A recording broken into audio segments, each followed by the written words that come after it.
It's another wonderful, fulfilling episode of 52 Weeks of Gaming. As always, thank you to the two people who watch.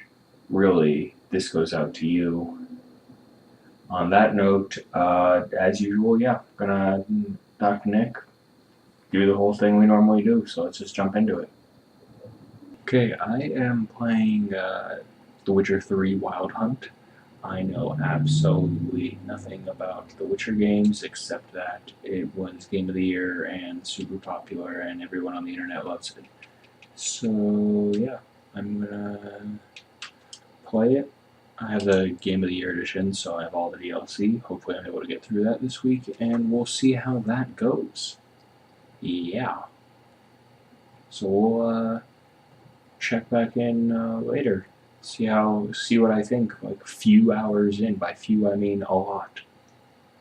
So the Witcher series itself was actually based on a series of novels written by, I'm going to pronounce this horribly wrong, so I am sorry, but I do believe it's pronounced Andrzej Sapkowski, a Polish writer. The first two books in the Witcher series, The Last Wish and The Sword of Destiny, came out in 92 and 93, actually 93, 92 respectively.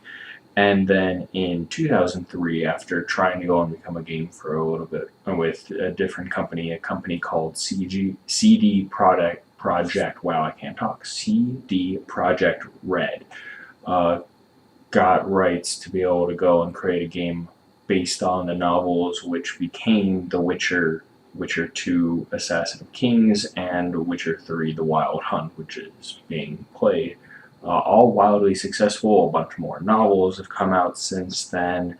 There's different games, graphic novels. There's a bunch of stuff that has spawned from how popular the Witcher franchise is, just to kind of give an idea of the scope of the size of this thing.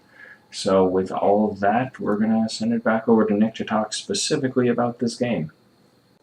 Okay, so this week was Witcher 3, which is a brilliant, brilliant, brilliant game. I mean, there's a reason why it won Game of the Year, like every single time it was up for a nomination. So, yeah, it's kind of a fun game.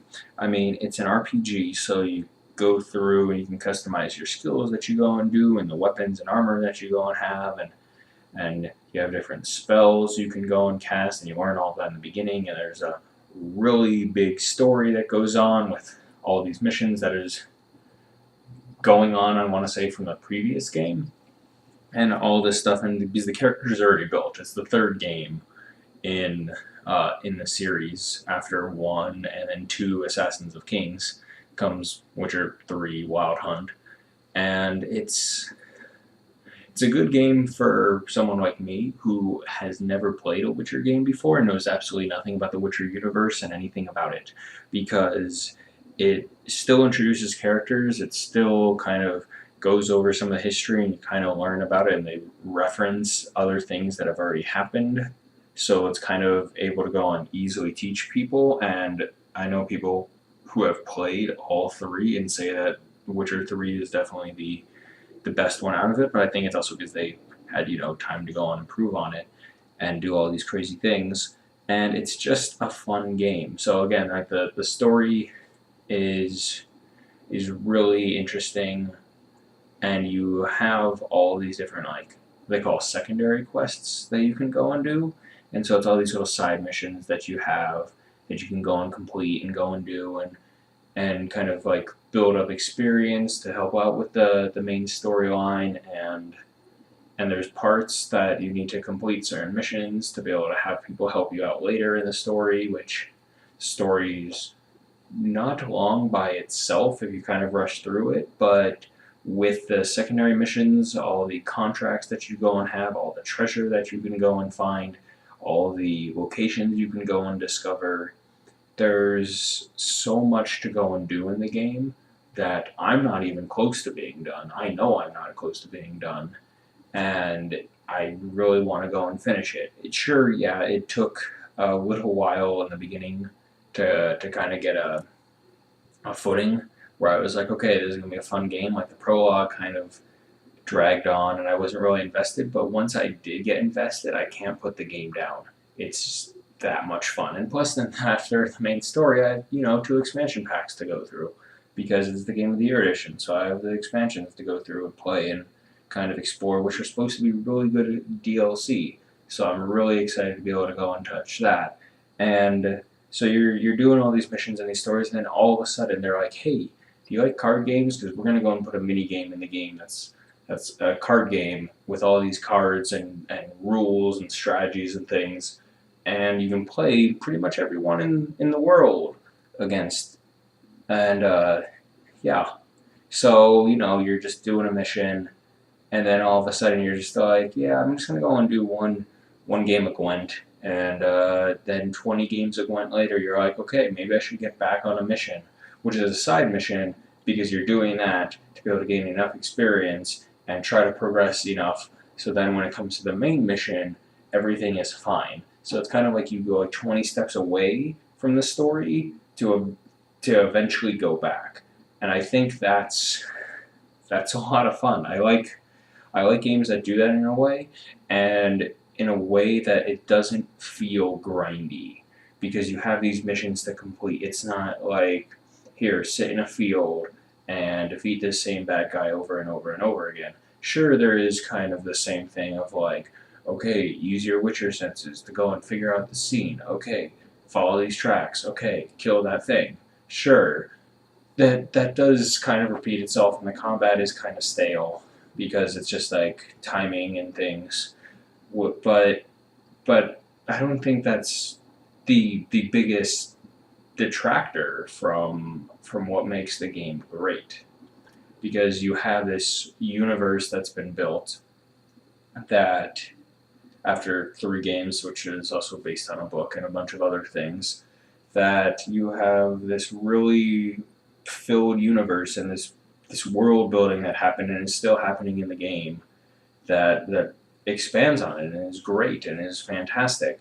And the one question I have, and it's with all sorts of games that are like this, like RPGs that are a trilogy, like Mass Effect would be another one that would fall into this, where it's like between games there's a lull of time, and then it's like in the game you go to a new area, and all of a sudden all of the people that you knew are also there for their own reasons.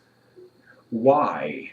Like like in this here, it's like, oh, Triss is in Novigrad because of reasons, and you're and Siggy is someone that you know, and because of reasons, and Dandelion's in Novigrad because of reasons, and it's like people are in these areas, and you're like, why are you here? And sure, it has to do with the other stories, and they flee, but it's like, oh, they all flee and they all leave and go to the same exact area that you're going to be in the next one. Okay, that makes sense. That's perfect logic. I see what you're doing there. So that's always interested me, and I know it's to keep people involved and keep the characters that people care about, and the ability sort of like wants to know about what their story is. And so you find out about that, and I think that itself is interesting, but it's just weird. It's always weird. So yeah, that is my thoughts on Witcher 3. Okay, so man, you really like the game. Okay, that is good to know. Now, who would want to go and play something like this? I think anyone who's played Witcher 1 or 2 will absolutely want to play Witcher 3. I think, it's a good starting point for people to go and play it. I think mainly people who like RPGs and that sort of aspect will go and really like it, or storytelling. Um, I'm sure there's going to be people out there that aren't going to like it, that are going to go in and not like any of the stuff that it has to offer.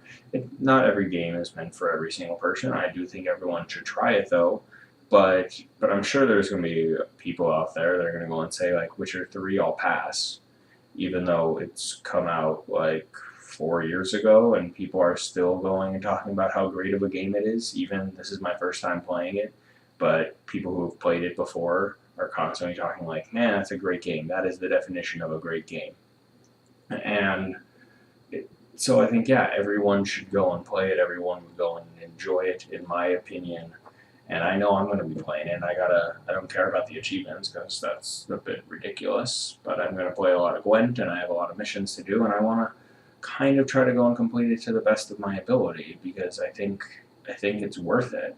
It's a game that I think deserves a lot of time and attention to, and I absolutely plan on giving it to it. So yeah, this is not the end of The Witcher 3.